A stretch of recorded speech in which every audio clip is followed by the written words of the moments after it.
Welcome to our final week of our homily series about loneliness, which is a painful feeling of alienation and isolation that can happen to anyone, even in a crowd.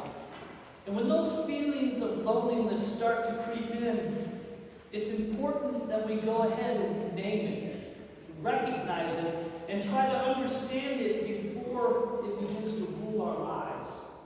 Because from the beginning of God's good creation, after breathing life into Adam, God said it's not good for man to be alone. And after making Eve, all creation was declared very good.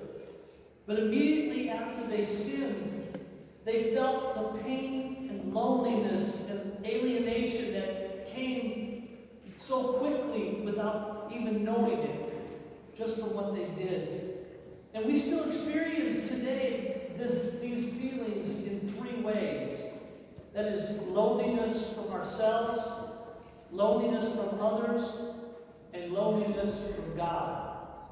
And last week we discussed how we can overcome our loneliness from others through small groups that help us grow in faith using tools like Message Matters that we can find on our parish website and in our newsletters. These Message Matters can help us start the conversation and dwell and be able to live the Word of God. And we begin today by talking about feelings of loneliness and alienation from ourselves. That comes from the fact that we're just not really comfortable in our own skin. Just like Adam and Eve felt uncomfortable in their skin after they sinned and suddenly felt alone, separated, and ashamed for their nakedness. And we still can have those feelings today when we experience a lack of harmony within ourselves that prompt us to say things like, I'm not myself today, or I just can't seem to get myself together lately, or part of me wants to, but part of me really doesn't.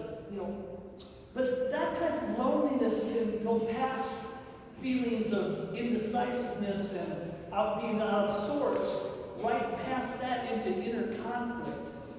Almost like the cartoon that shows the devil on one shoulder and the angel on the other, that can cause us not to follow through on the things that we intend to do, like eating healthier, or spending more time with the kids, or volunteering for some good cause.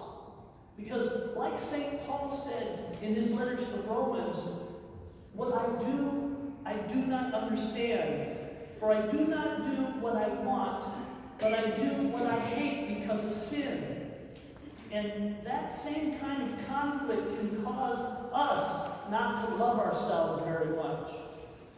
And if we can't love ourselves, it's impossible for us to follow God's commandment to love our neighbor as ourselves, as was spoken in our first reading. And it's even harder for us to live up to Jesus' command in the gospel that says to love our enemies.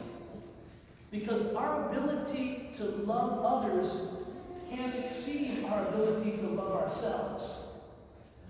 So if we're going to be better husbands and fathers, better wives and mothers, better sons and daughters, better friends, or just better people to be around, we need to learn how to love ourselves in an appropriate way that is not selfish or self-deceiving.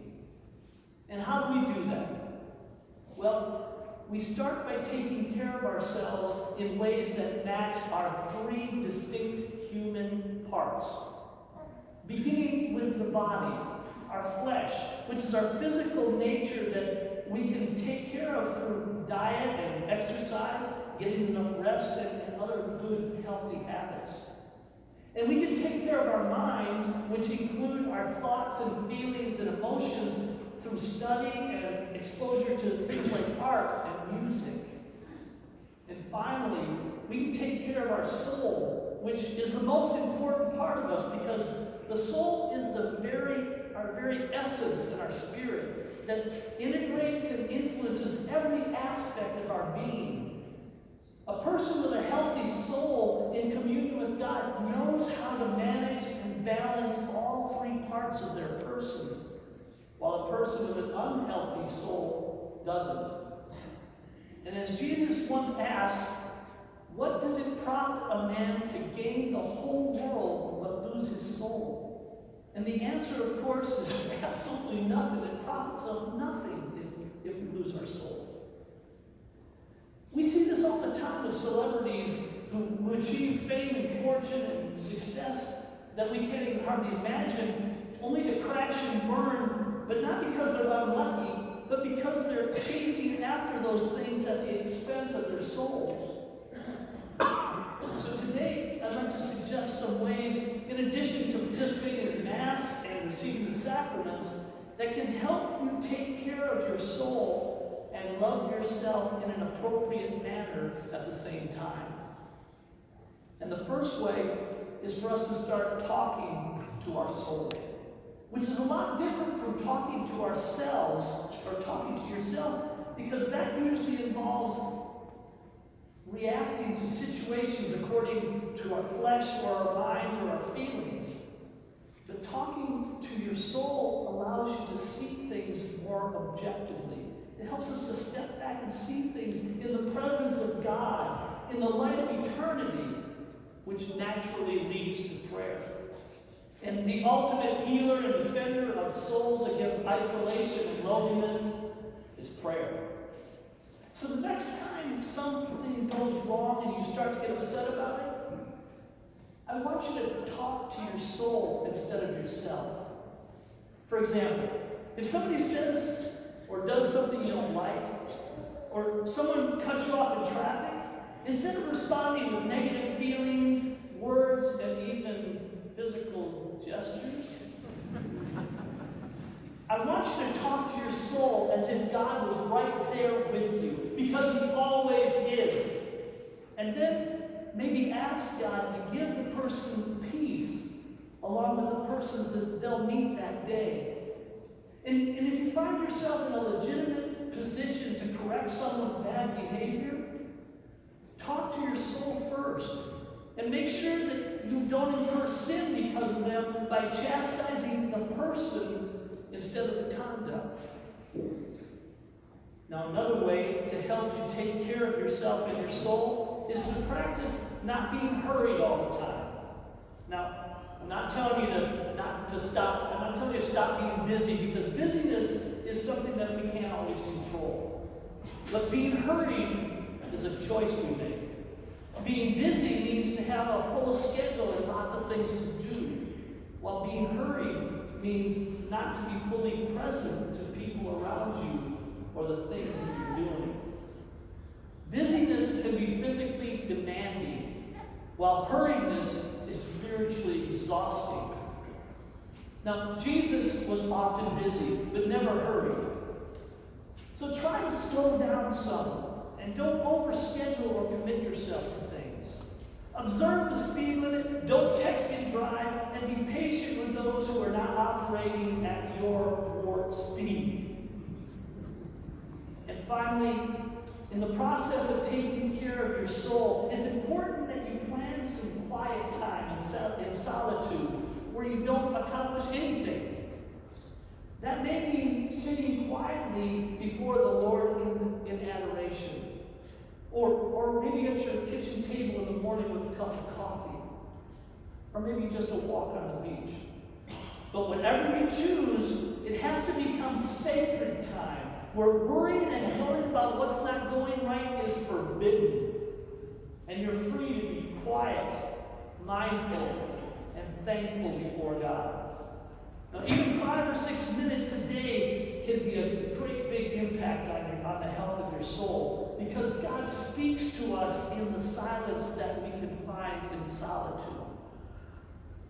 Now, so far we've covered how to get past our feelings of loneliness and alienation from ourselves and from others. And now I'd like to finish up with how we can overcome our feelings of loneliness and separation from God. And because sin caused that separation in the first place by Adam and Eve's lack of trust, it's only natural that we need to trust God more in order to overcome that separation. That means that we need to trust God that He is with us now and always, and that He will never abandon us.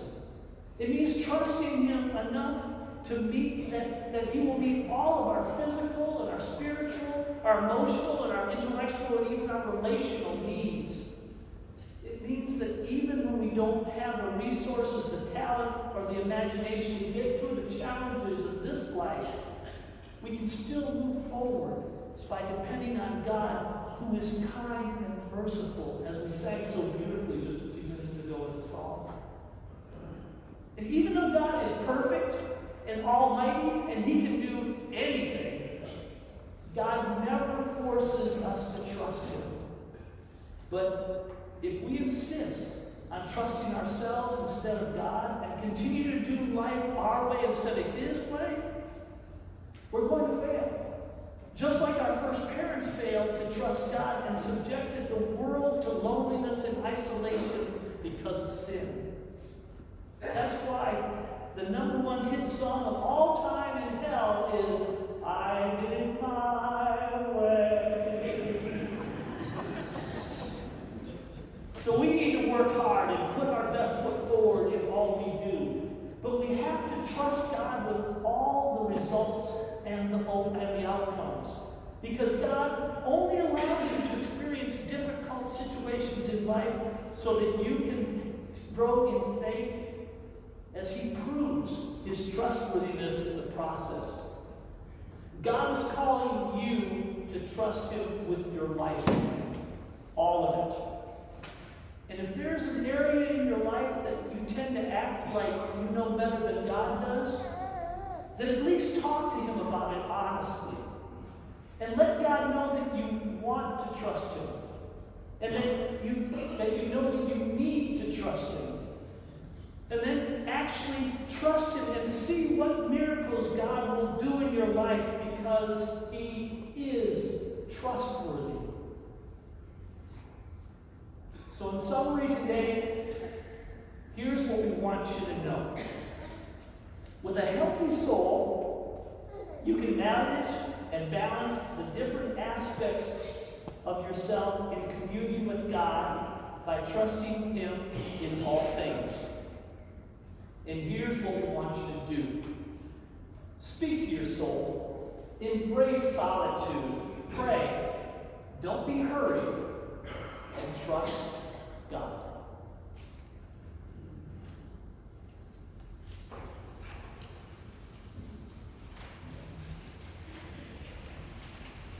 Thank you, Mike. Don't stand up.